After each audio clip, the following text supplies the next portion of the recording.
તો અમદાવાદમાં આ વર્ષે યોજાનારી 149મી રથયાત્રા પૂર્વે ઉજવણીનો પ્રારંભ થઈ ગયો છે। જેઠ સુદ પૂર્ણિમાના પાવન દિવસે ભગવાન જગન્નાથજીની પરંપરાગત જળયાત્રા ધામધૂમથી યોજાઈ, જેમાં 12 હાથીઓ સાથે બળદગાડાની યાત્રા મંદિર પરિસરથી નીકળી અને જય રણછોડ જય જગન્નાથના નાદ સાથે સાબરમતી નદીના કિનારે પહોંચી હતી।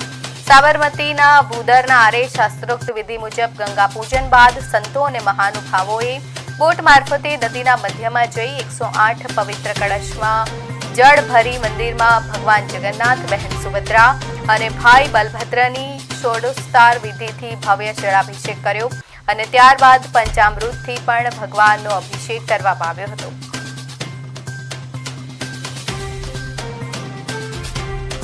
જળયાત્રા છે। જળયાત્રાની અંદર હરિચાર્યજી મહારાજ, દિલીપદાસજી, માન્ય મેયરશ્રી, પૂર્વ ડેપ્યુટી શિવસિંહ, ખૂબ મહાન સાધુ સંતો સાથે આજે જળાભિષેક થયો છે। પવિત્ર નદી સાબરમતીનું જળ લઈ ભગવાન જગન્નાથજીનો જળાભિષેક થશે। પૂજા અર્ચના કરી છે, પ્રાર્થના કરી છે। 16 તારીખે નીકળનારી આ યાત્રા સુંદર રીતે પરિપૂર્ણ થાય અને રાજ્યના 6.5 કરોડ જનતાનું ભગવાન જગન્નાથ રક્ષા કરે, આ દેશના તમામ જનતાની રક્ષા કરે, પૂજા અર્ચના કરી છે। અમને બહુ આનંદ થાય છે। અમે દર વર્ષે આવીએ છીએ, બહુ જ આનંદ થાય છે। બહુ સારું લાગે છે। અહીંયા ગાડી આવ્યા પછી જીવને બહુ જ આનંદ લાગે છે કે અહીંયા ગાડી બેસી જઈએ, ભગવાનની સેવા કરીએ, બહુ જ આનંદ લાગે છે કે ભગવાન સિવાય કંઈ દેખાતું નથી। અમે રથયાત્રામાં આવીએ છીએ, જલધારામાં આવીએ છીએ, બોલે જય જગન્નાથ, જય જગન્નાથ, જય જગુ। અમને બહુ આનંદ થાય છે। આ જલયાત્રામાં અમે દર વખત આવીએ છીએ। 15 દિવસ પછી રથયાત્રા છે। અમે અત્યારથી તૈયારી કરવા માંડીએ છીએ રથયાત્રાની। થયા 85 રથમાં કાયમ આવજો, 50 વર્ષ થઈ ગયા। રથની મહેરબાની છે, રથનાની સૌનું સારું કરે છે, બહુ अच्छी છે। ઐતિહાસિક અને પરંપરાગત જે રથયાત્રા છે તે આજે આગામી શરૂ થઈ ગઈ છે। આજથી 15 દિવસ બાદ જે રથયાત્રા છે તે શરૂ થવાની છે। ત્યારે આજે જે પરંપરાગત જે ભગવાન જગન્નાથ જે તેમના મોસાદર જાય છે તે હાલ મોસાદની કામ શરૂ થઈ ગઈ છે અને જે ગંગા નદીથી જે પાણી લઈને મોસાદને ત્યારે પરંપરાગત પાછળનો દ્રશ્ય બતાવવાનો પ્રયાસ કરીશ।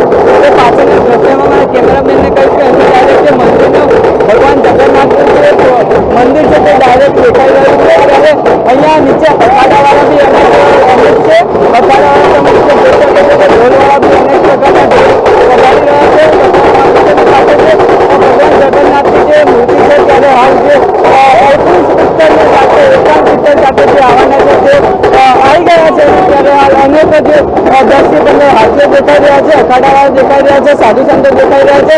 એ છેલ્લા અનેક વર્ષથી જે આ રથયાત્રાની પરંપરા અહીંયા ચાલી રહી છે તે ચાલતી જ રહે છે। ત્યારે હું મારા કેમેરામેનને જે મંદિરના બહારના દ્રશ્ય છે તે બતાવવાનો પ્રયાસ કરીશ કે બહારના દ્રશ્યોમાં બી હજુ કેટલી જે પબ્લિક છે, જે શ્રદ્ધાળુ છે તે બહાર ઊભી છે। સાથે વાત કરવાનો પ્રયાસ કરીશું કે જે નાના બાળક 10 વર્ષના બાળકથી 80 વર્ષના જે નાના માસીઓ છે, જે માતા છે, બી આવે છે। તમે નીચે બી જોઈ શકો છો કે જે અખાડાવાળા છે તે બી કેટલા પ્રમાણમાં નીચે ઊભા છે। ત્યારે જે આજથી જે અખાડાવાળા ઊભા છે ત્યારે આજથી 15 દિવસ બાદ જે અષાઢી બીજના દિવસે રથયાત્રા છે તેનો જે આજે મોસાદ